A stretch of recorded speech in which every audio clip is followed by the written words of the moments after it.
పురోహితుడు సుందర సీతారామ శర్మని తెలుగుదేశం నాయకుడి కుమారుడు దాడి చేశారు అన్నటువంటిది ఇప్పుడు సంచలనం సృష్టిస్తున్నటువంటి అంశం. ఈ విషయాన్ని మాజీ ఎమ్మెల్యే పొన్నాడ వెంకట సతీష్ కుమార్ వెళ్ళి ఆ పురోహితుని ఆసుపత్రిలో పరామర్శించి ఆ పైన మాట్లాడడంతో బయటకు వచ్చినటువంటి ఇష్యూ. కాకినాడ జిల్లా తాళరేవు మండలం జార్జిపేటలోని శ్రీ వెంకటేశ్వర స్వామి ఆలయ పూజారి సుందర సీతారామయ్య శర్మ మీదన దాడి జరిగింది. అది అమానుషమంటూ మాజీ ఎమ్మెల్యే పొన్నాడ వెంకట సతీష్ కుమార్ ఆక్షేపించారు. పదునైన ఆయుధంతో పూజారి మీద దాడి చేశారు. నాగరిక సమాజాన్ని తలదించుకునే ఘటన ఇది.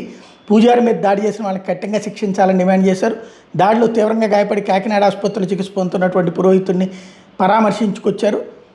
భగవంతుడి సేవలో ఉన్నటువంటి పూజారి మీద ఇట్లాంటి కిరాతక దాడి చేయడం ఏంటన్నటువంటి విషయాన్ని ప్రశ్నించారు. బ్రాహ్మణుడి మీద, పేద బ్రాహ్మణుడి మీద ఇలా దాడి చేయడం అన్నటువంటి వృత్తిరీత్యా అక్కడికి వచ్చి వెంకటేశ్వర స్వామి ఆలయంలో పౌరోహిత్యం చేస్తున్నటువంటి పూజారి మీద ఇట్లాంటి దాడి చేయడం, వేట కొడవలతో దాడి చేయడం ఆ పనిచేసిన వ్యక్తి నైజాన్ని స్పష్టంగా చూపిస్తోంది.